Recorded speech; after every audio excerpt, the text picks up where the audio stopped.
Roland, you guys are good. He loves doing that. I don't know why he loves doing that, but it's kind of become a tradition, even though we don't have a mic and we're not hooked up to anything. Right, no, it's slating. He's like our slate board of meat. He's like slate book. Yeah. We're here at another spot. I could do it another way. Don't do it another way. There is My hands behind my back. Yeah. Oh, you know, that would be an interesting... Never mind. We have those pictures, too. We're here at another... What? The slating isn't hitting your brother in the back of the head. It could be. Sounds like If you had a slating. We're here at another spot interview for Never Ending Paddle. Blah. The back of the neck. You think that'd work You better? could get a nice solid connect with the back That's of the true. neck. Yeah.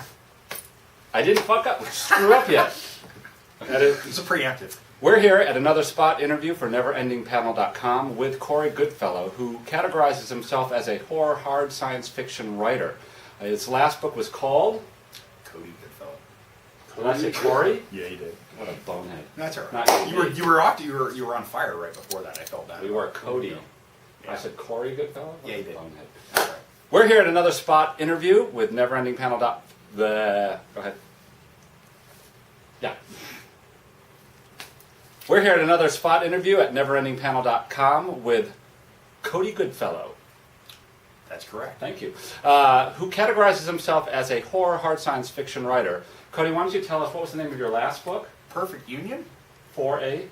I take it it's not about the Civil War. I thought it was Perfect Union for a Silent War. Oh, Silent Weapons for Quiet Wars was my last book. Oh, it's a so- collection of short stories about secret mutants, about how natural selection and how the processes of scientific and biological evolution use individuals at crux points, at moments of great change in our society and as our experience as a species. So wait, so these people are created and then used at certain times to affect major... Somebody climbed out of the ocean first. Yeah. Somebody had to climb out of the ocean, and he probably had to push somebody back down in order to get out there. And so, Or maybe the rest of them shut them out. that's true. That's true. So it's about those those personal experiences, those individuals when they come to realize that they're being used for larger purposes, not necessarily a benevolent or an evil purpose, but for the purpose of change. Got it. And what are you working on now, Cody? Right now we're working on a number of projects. My partner John Skip and I are working on a tie-in for a G.I. Joe novel. We're also working on a very large project that I think hopefully will be the last word on in the zombie debate. And What is the zombie debate?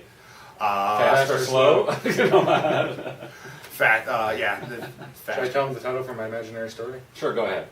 I always wanted to write a book or a short story called Confessions of a Vampire Knight in the Zombie Wars, just to exploit everything and be done with it, There are no werewolves in it, though, right?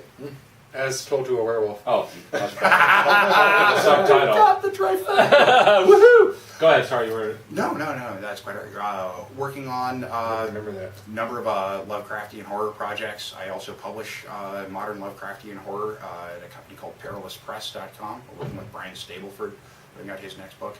And I am working on, we have another book with my partner Skip called Spore, which is about a fungus that becomes self-aware and figures out how to infect human patients by infiltrating the Hollywood cocaine supply. There is still a Hollywood cocaine supply? I would imagine, yes. I thought that went out with like the 80s and, tight The workout pants. pipe goes right behind my house. You still have to like get the movies out in like record time and work on 3 scripts simultaneously. Wherever shit that's really questionable that probably shouldn't be done in the first place needs to be done on time and under budget, you will find cocaine cowboys. Got it. Yeah. So you are in that rare group, as is Eitan and I, a collaborative writing team. Yes. How was it that you got together with John Skip and realized that you two could, work together? Well, we actually became friends out of a mutual respect for each other's writing, but hadn't really attacked that idea. Skip had been one of the very, very few writers that I knew of who could collaborate with somebody and turn out something that was larger than the sum of its parts when I was growing up. So he was always a hero of mine. It was only when we started jamming together and working on music and discovered that we had more than just simpatico tastes and a simpatico attitude about things, but a real enjoyment of getting getting an idea from somebody and being able to bounce it back and turn it into something to where it starts developing a synergy. And we discovered from doing music that we could write basically the same way and have the same sort of synergy working together. Hey Tom, do you have any questions for Cody Goodfellow? Essentially, is your work kind of like what Frankenstein originally was, or is it basically more along the lines of modern zombie horror? I would thank you for bringing up the notion of Frankenstein, because Frankenstein to me was a science fiction novel that was very attentive to the human effect of how seizing that kind of power would change society, how it would affect the person who did it, how it would affect the creation, and so it explored those ramifications of things, but it didn't get lost in the effect of in just this would be scary. How would this play out? And that speaks very truly speaks to the heart of what I try to do with my own fiction, which is take a very outrageous idea. My new novel, Perfect Union, is about a commune that uses gene therapy in order to try and become a true caste society, where the workers become pure workers, the soldiers pure soldiers.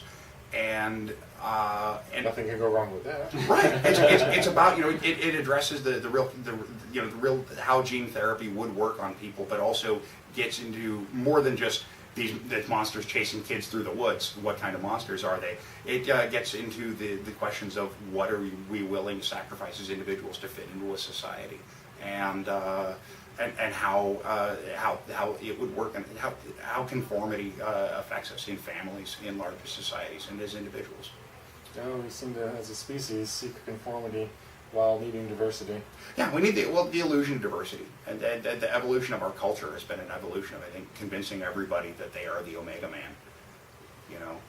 Not only the most with it and the most gifted individual on Earth, but the only individual on Earth who's really truly alive. And if you can maintain an illusion where everybody lives in their bubble, where they think of themselves as the only real living human being, then they'll keep drinking their Coke and That's the consuming. Yeah. All right, well, Cody, thank you very much for being on a spot interview for NeverEndingPanel.com. We It's a really pleasure. appreciate you coming on. Thank you very much, Thank you, Doug. sir. Thank you, Tom. Hey Tom, nice meeting you. Tommy, good to meet you. And Sure, thank you, do have viewers. Viewers. And thank you, Richard, for filming Oh, this. do you have a website? PerilousPress.com. Which is right up there, or maybe down there. Wherever the intern decides to put it. Perfect. And we're out.